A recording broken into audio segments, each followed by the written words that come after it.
श्रीमद् भागवत में वर्णित कथा के अनुसार भगवान श्री कृष्ण कंस द्वारा आमंत्रित होकर जब अक्रूर जी के साथ मथुरा चले गए, तब बहुत समय बीत जाने पर भी वापस नहीं लौटे। श्री कृष्ण मथुरा के राजा हुए, परंतु परमात्मा प्रेमाधीन है। वे प्रेम के अतिरिक्त अन्य साधनों से न रीझते हैं और न ही रह पाते हैं। भगवान श्री कृष्ण जब द्वारिकाधीश बन गए, तब भी वह व्रज को नहीं भूले।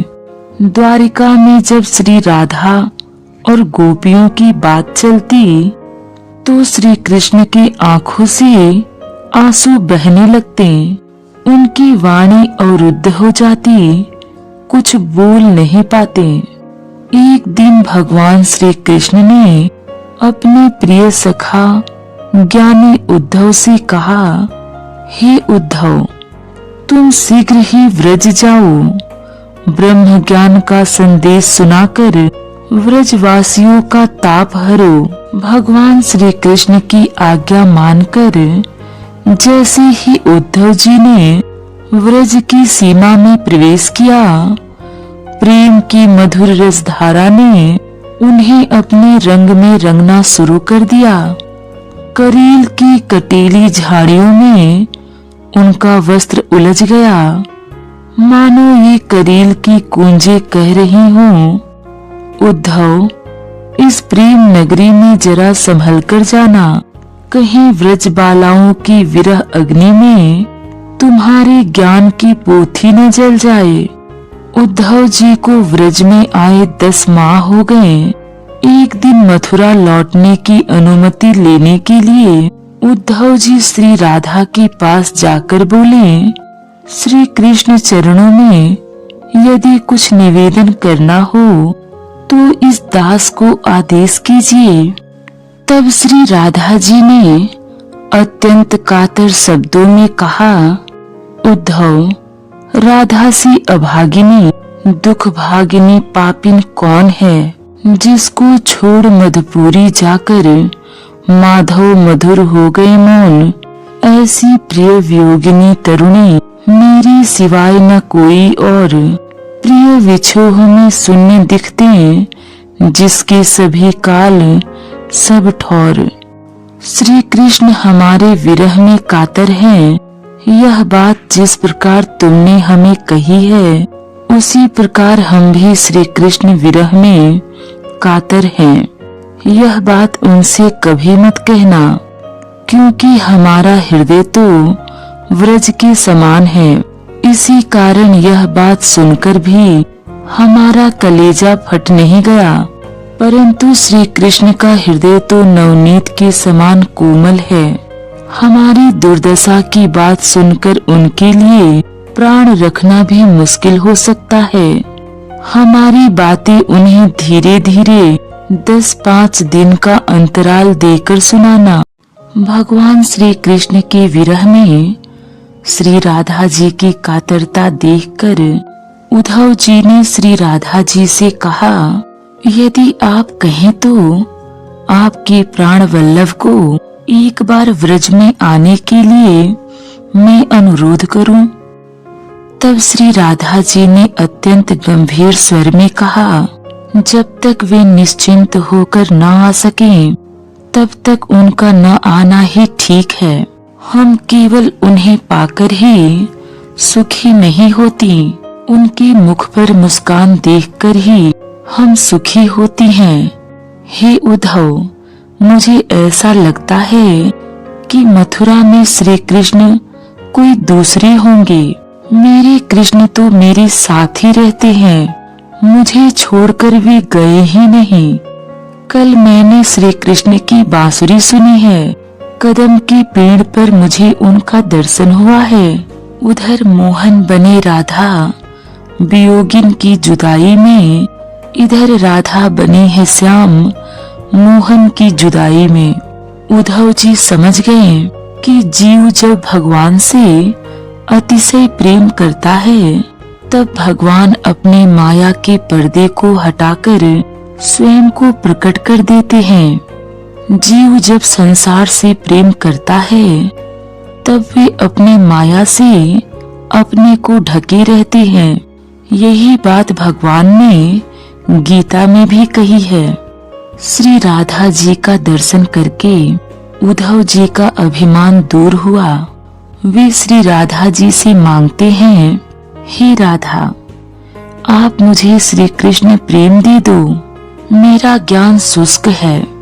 तब श्री राधा जी ने उद्धव को ज्ञानोपदेश देते हुए कहा, श्री कृष्ण की भक्ति और उनकी दासता सभी वरदानों में उत्तम वरदान है, क्योंकि श्री कृष्ण की भक्ति 5 प्रकार की मुक्तियों सायुज्य, सालोक्य, सारूप्य, सामीप्य और कैवल्य से भी श्रेष्ठ है, और उनकी दासता ब्रह्मत्व, देवत्व, इंद्रत्व, अमरत्व और सिद्धियों की प्राप्ति से भी बढ़कर है।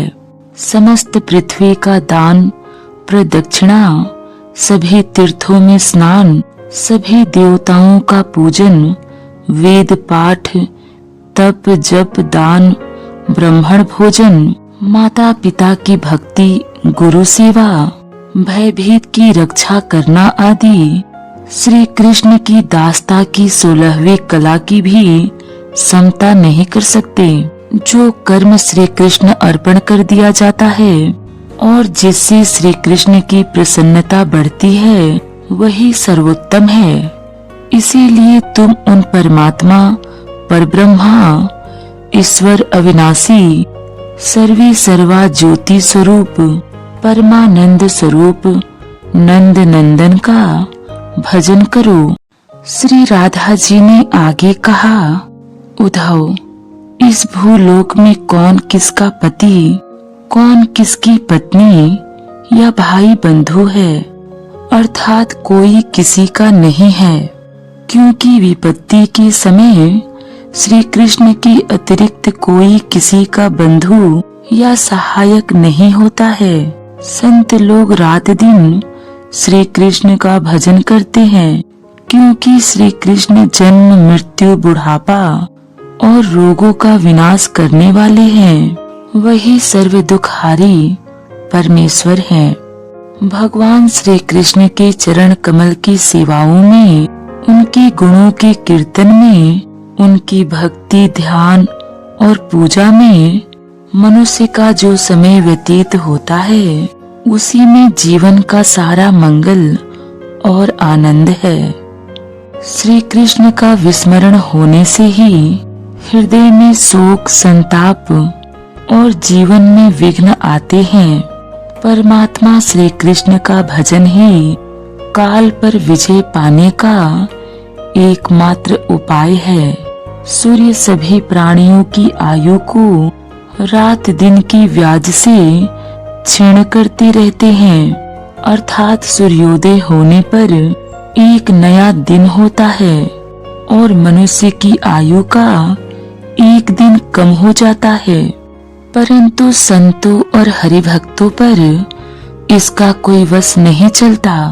इस बात को समझाने के लिए श्री राधा जी हरिभक्तों का उदाहरण देती हैं।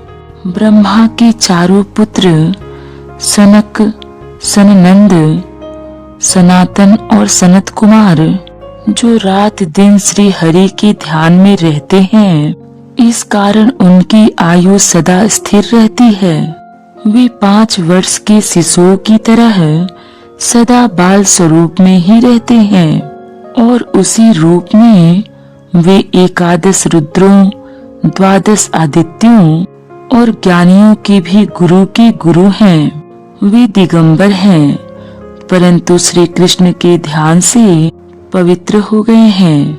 जो मनुष्य इनका स्मरण करते हैं, उनके हृदय में भी श्री हरि भक्ति उत्पन्न हो जाती है और वे श्री हरि की दास्य भक्ति के उत्तराधिकारी बन जाते हैं। मृकंडु ऋषि के अल्पायु पुत्र मार्कंडे ने श्री हरि की सेवा से 7 कल्पों तक की आयु प्राप्त की।